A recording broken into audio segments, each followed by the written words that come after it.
Vous voulez faire une coentreprise pour faire des travaux avec un partenaire d'affaires? Eh bien, on en reparle.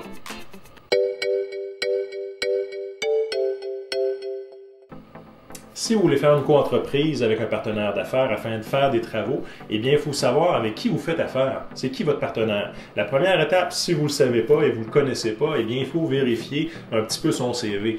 Ça, il faut s'en assurer. La première des choses. La deuxième des choses, c'est que au Québec, au niveau de la licence RBQ, la licence de la Régie du bâtiment, il peut y avoir certaines exemptions.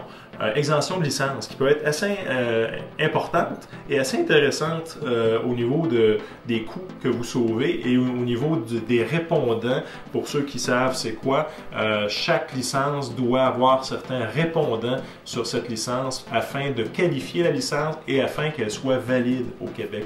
Et à ce moment-là, s'il y a des exemptions de licence que vous pouvez obtenir, eh bien, on peut faire cette vérification-là pour s'assurer si votre coentreprise pourrait les obtenir.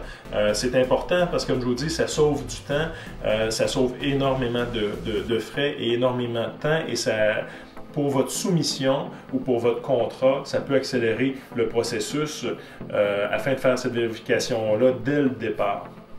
Une autre chose aussi, c'est votre contrat de société. Il faut que vous ayez quand même un bon contrat de société afin de vous assurer, s'il y a des problèmes avec votre partenaire d'affaires, eh bien, de s'assurer que tout se déroulera bien selon votre contrat de société. Il y a aussi d'autres options disponibles qui s'offrent à vous, autres que le contrat de société. Des fois, votre partenaire d'affaires ne peut pas s'associer avec vous pour un problème de licence, pour un problème financier ou autre. À ce moment-là, on pourra peut-être penser à un contrat de sous-traitance spécial pour votre partenaire d'affaires. À ce moment-là, ça vaut la peine de vérifier quelle est la meilleure solution qui s'offre à vous, que ce soit un contrat de société ou un contrat de sous-traitance. Mais peu importe, il faut s'assurer que tout fonctionne bien à cette étape-là, initialement, avant la soumission, pour ne pas avoir de problème plus tard avec votre ou vos partenaires d'affaires. Bonne journée!